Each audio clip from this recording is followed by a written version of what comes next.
আহিয়ে থাকিব পাৰিম দেখোন হয়নে নহয় অ হ'ল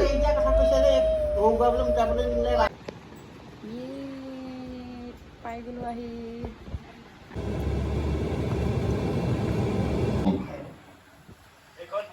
হিটাৰ সংসাৰ তিল তিলকৈ কষ্ট কৰি গঢ়িছো মোৰ শ্ৰম আৰু মোৰ ঘামৰ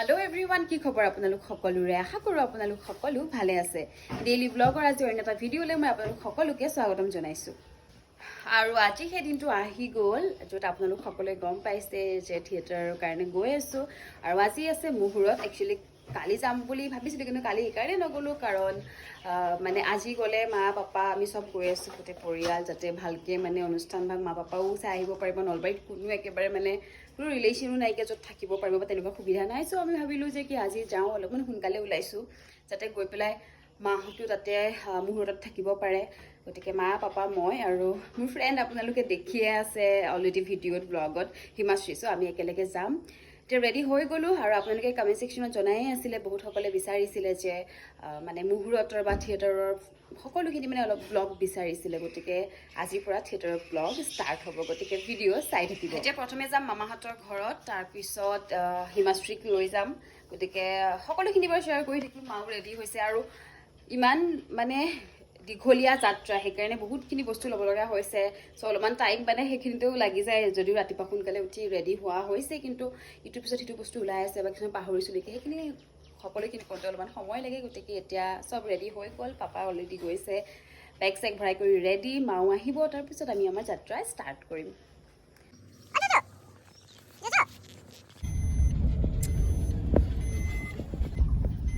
যোৱা তুমি মাৰ লগত বহিছা অ জজো এটা বতাহ লাগে আকৌ জজো তুই কিমান ভাল পাইছে মই দেখোন গুৱাহাটীতে থাকো দেখোন হা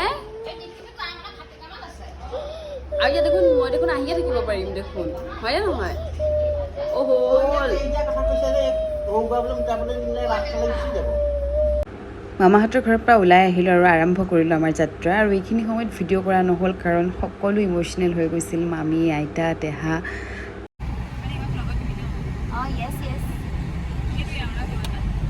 সেইটোৱে আৰু যাতে মই ক'ত গৈছোঁ কি কি কৰিছোঁ অঁ মানে ইউটিউবাৰৰ যোনখিনি মোৰ আছে বৰ্তমান সময়লৈকে হৈছে ছাবস্ক্ৰাইবাৰ বা মোৰ যিখিনি ফ্ৰেণ্ড আছে সকলোৱে জানিব লাগিব ন সকলোকে শ্বেয়াৰ কৰিম আৰু বহুতে কৈ আছিলে মানে থিয়েটাৰৰ মুহূৰ্ত লাগে চ' সেইকাৰণে আৰু জাৰ্ণিটো শ্বেয়াৰ কৰিছোঁ আৰু আহি পালোহি জাগিৰোড আৰু এতিয়া অলপমান খাই লওঁ যিহেতু মৰ্ণিং জল্দি আহিছোঁ মইতো অকল একে কফি খাই আহিছোঁ আৰু মাহঁতেও চাহে খাই আহিছে চ' এতিয়া খাই লওঁ ইয়াতে জাগিৰোডত তাৰপিছত গৈ তুমি ক'ত যোৱা মই গাঁৱত থৈ আহোঁগৈ পেলাই মেলি থৈ আহোঁ আৰু খালি খালি ঘূৰি ফুৰো ঠাণ্ডা ন আৰু এইফালে চাওঁ কিয় থাকি দিছা সিহঁতৰো আমনি লগা হ'ল আৰু কাৰ তোমাক কোনোবাই পচন্দ কৰি দিব পাৰে না ব্লগৰ মাজৰে নাই মই হেৰিলৈ যাম ন চুবাতেদি ক'লে ক'ব নোৱাৰিম ন আহি গ'ল আমাৰ খানা টিং টিং টিং টিং আহিছোঁ এয়া মাৰ কাৰণে লুচি পুৰি মাহে মাৰ মুখত হাঁহি উঠাই গৈছে এয়া খাবলৈ পায় অকল হ'লে এইখনতে খাব কি স্পেচিয়েল আছে এইখনতনো পুৰি চব্জি অকল পুৰি চব্জি আচ্ছা তো ইয়াৰ স্পেচিয়েল পুৰি চব্জি আমি এতিয়া পুৰি চব্জি খাম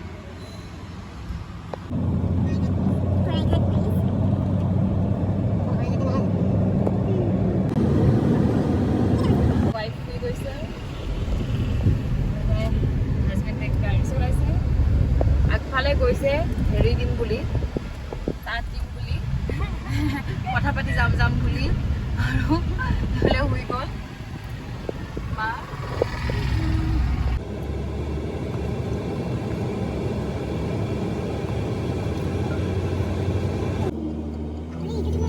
আৰু ফাইনেলি আহি পালোহি নলবাৰী কেম্প লোকেশ্যন, য'ত আমাৰ হ'ব ৰিহাৰ্চেল।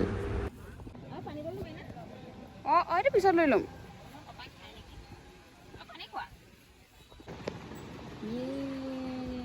পাই গ'লোঁ আহি, আৰু সেইখন আছিলে আগৰবাৰৰ নাটক। যিহেতু চাৰিওফালে গান বজাই থোৱা আছিলে, মই ভাবিলোঁ পিছত ভইচ অভাৰ দি দিম, কাৰণ নহ'লে মোৰ ভিডিঅ'ত কপিৰাইট আহি যাব। আৰু আহি পোৱা অলপমান লেট হ'ল, পূজা নাপালোহি। চ' ভাবিলোঁ মা পাপাক অকণমান সকলোখিনি দেখাওঁ, আৰু ময়ো যিহেতু প্ৰথমবাৰ চাওঁ ক'ত কি কথা কেনেকুৱা হ'ব। চ' এজন তাৰে ব্যক্তিয়ে আমাক লৈ গ'ল, গোটেইখিনি বুজালে, গোটেইখিনি দেখালে, কোন ক'ত থাকে, কি কথা, আমাৰ ৰিহাৰ্চেল ক'ত হ'ব, সেই সকলোখিনি ধুনীয়াকৈ বুজাই দিলে। চ' আগে আগে গৈ আছে মা আৰু হিমাশ্ৰী, পাপাহে ময়ে গোটেই কথা পাতি গৈ আছোঁ। তেওঁলোকৰ এইটোৱেই মানে টেনশ্যন হৈছে যে ইয়াত ইমান বেছি গৰম আছিলে, আৰু ইমান মানে ৰ'দো বহুত দিছিলে আচলতে আজি। চ' মা পাপাৰ এটাই টেনশ্যন, কেনেকৈ থাকিবা ইয়াত, মানে ইমান বেছি গৰম, ৰিহাৰ্চেল কৰিবলৈ কষ্ট হ'ব। মই কৈছোঁ একো নাই, এডজাষ্টটো কৰিবই লাগিব। আৰু এইফালে পল্লৱী বা অৰ্চনা বাইদেউ আহি পেলাই চবেই কথা চথা পাতিলে। তাৰপিছত আমি লাঞ্চ কৰিলোঁ। লাঞ্চত আজি আছিলে পনীৰ, আৰু এইটোৱে হৈছে কিটচেন। ইয়াতে খালি অলপমান গৰম আছিলে কিটচেনটো, মানে অলপমান নহয়, ভালেমান গৰম আছিলে বাৰু। তুমি কিয় কান্দি আছা বাৰু? চাওক মুখখন, এয়া এতিয়া মোক বোলে এৰি থৈ যোৱা, তাই এতিয়া দুখ লাগিছে। বাই পাপা। হিমাশ্ৰী কান্দি নাথাকিবা, চাবা তোমাক ভাইৰেল কৰি আছোঁ ৰ'বা, কান্দি থাকা খালি। চ' ফাইনেলি লৈ ল'লোঁ এটা ৰুম নলবাৰীত, এটা মানে দীঘলীয়া যাত্ৰা, 45 days মানে ইয়াত থাকিম, হয়তো তাতছে বেছিয়ে হ'ব, কম নহয়। গতিকে এতিয়া নিজৰ ঘৰৰ নিচিনাকৈ ইয়াত থাকিব লাগিব। আৰু আহি পাওঁতে অলপমান লেট হ'ল, গতিকে পূজা ভালকৈ নাপালোঁহি। পূজা শেষ হোৱাৰ পিছতহে আহি পালোঁহি। চ' তাৰপিছতে ৰুমলৈ আহিলোঁ। ৰুমলৈ অহাৰ পিছতে প্ৰথম ৰুমটো অলপমান প্ৰব্লেম আছিলে, বাথৰুম চাথৰুমবোৰত আছিলে, লাইট নাছিলে, পানী বাহিৰৰ পৰা অনা, তেনেকুৱা অলপমান ইছ্যু আছিলে। দেন নেক্সট বেলেগ এটা ৰুম দিলে বাৰু। ৰুমটো এইটো ৰুম ধুনীয়া, অলপমান এডজাষ্ট কৰিবই লাগিব। এইটো ৰুম ভাল আছে, মই আপোনালোকক দেখাম বাৰু। আৰু মাহঁতকো পঠালোঁ, মা পাপা গ'ল, হিমাশ্ৰী গ'ল, ভিডিঅ' চাই গম পাইছে। খালি অলপমান মনটো বেয়া লাগিছে, মানে এইকাৰণে হয়তো বহুত দিনৰ পিছত ঘৰত এনেকৈ থাকি পেলাই মানে ওলাই আহিছোঁ। আৰু এটা কথা কি হয়, গুৱাহাটীত থাকিলে, শ্বুটিং কৰি থাকিলে গুৱাহাটীৰ পৰা ঘৰলৈ গৈ থকা হয়, মাতিলেই গুচি যাওঁ। এতিয়া এটা এনেকুৱা যাত্ৰাত আহিছোঁ য'ত পটককৈ মই ঘৰ যাব নোৱাৰিম, হয়তো নোৱাৰিমেই। ইফালে চাগে যেতিয়া পেণ্ডেল থাকিব তেতিয়া যাব পাৰিম। গতিকে ইমান বেয়া লাগিছে।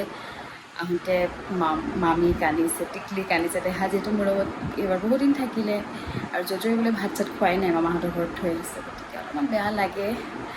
আৰু যি কি নহওক, এতিয়া ফ্ৰেছ হ'ম, হৈ পেলাই কি কৰিম, কি কথা মই একেবাৰে মানে আইডিয়া পোৱা নাই। আপোনালোকে ভিডিঅ' চাই থাকিব, মই আপোনালোকক জনাই থাকিম।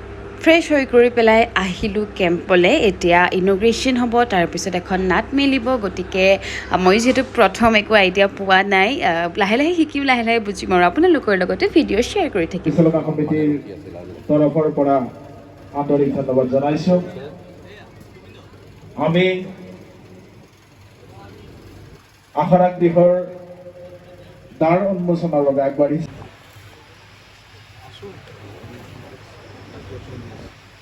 জিলাৰ এটা সময়ৰ প্ৰযোজক ভূপেন কলিতা ডাঙৰীয়াকো মই এই যুগতে মই বিশেষ সম্বৰ্ধনা জনাব বিশিষ্ট সাংবাদিক এম মহিবুৰ ৰহমান ডাঙৰীয়াই।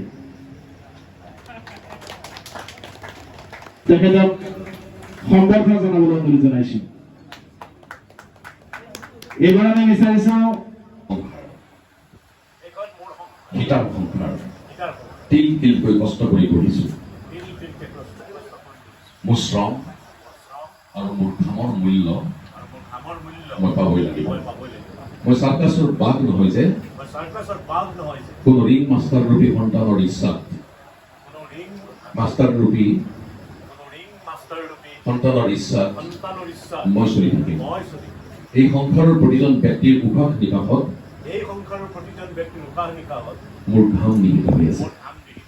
কাৰো উৎপাত, উৎভণ্ডালি, বিশৃংখলতা এই সংসাৰত নচলিব। প্ৰতিজন সন্তানক মোৰ শিকাই গৰ্ভত পালন কৰা সময়ৰ কষ্টখিনিৰ দাম দিব লাগিব। দস্তুৰ মতে ধুনীয়াকৈ অনুষ্ঠান ভাগ শেষ হ'ল আৰু এতিয়া আমি কৰিম ডিনাৰ। সকলোৱে ডিনাৰ কৰি পেলাই নিজৰ নিজৰ ৰুমলৈ যাম। আজি ডিনাৰত দিছিলে মাটন, যিহেতু মই মাটন নাখাওঁ, গতিকে মোক দিলেহি মাছ আৰু এইফালে পল্লৱী বা মই ধুনীয়াকৈ ভাত খালোঁ। ভাত খাই পেলাই এতিয়া ৰুম যাম, যিহেতু ৰুম ওচৰতে দুয়োগৰাকীয়ে ভাবিলোঁ একেলগে খোজকাঢ়ি যাম বুলি। হয় নেকি? অ' থেংক ইউ।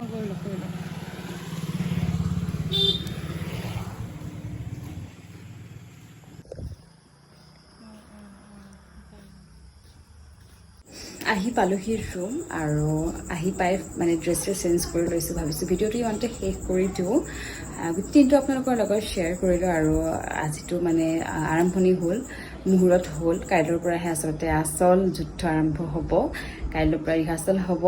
কি কথা কি আপোনালোকৰ লগত শ্বেয়াৰ কৰি থাকিম, গতিকে ভিডিঅ' চাই থাকিব। এটা কথা আপোনালোকক ক'ম, যদিও অভিনয় কৰিছোঁ আপোনালোক সকলোৱে ধাৰাবাহিকৰ কথা আপোনালোকে গম পাইছে, ধাৰাবাহিক নাচালেও ব্লগৰ জৰিয়তে গম পাইছে, কিন্তু ভ্ৰাম্যমান জগতত মোৰ এইটো প্ৰথম খোজ। গতিকে বহুত আশালৈ আগবাঢ়ি বুলি ভাবিছোঁ, বহুত আশালৈ আগবাঢ়ি আহিছোঁ। বহুত সপোন আছে, নাজানো কিমানখিনি সফল হয়, কিন্তু মই মোৰ 100% দিম, কষ্ট কৰিম, যুঁজিম। খালি আপোনালোকে মোক আশীৰ্বাদ কৰিব। আজি ভিডিঅ' মই ইমানতে শেষ কৰিম। এতিয়া ফ্ৰেছ হৈ কৰি শুই যাম, কাৰণ ৰাতিপুৱা আহিছোঁ বহুত সোনকালে, উঠিছোঁ সোনকালে। আৰু ভিডিঅ'টো যদি চাই ভাল পালে তেতিয়াহ'লে ভিডিঅ'টো লাইক, কমেণ্ট, শ্বেয়াৰ আৰু ছাবস্ক্ৰাইব কৰি দিবলৈ নাপাহৰিব। নতুন এটা ভিডিঅ' লৈ মই আকৌ আপোনালোকৰ মাজলৈ আহিম। তেতিয়ালৈকে আপোনালোক সকলো ভালে থাকক। ধন্যবাদ।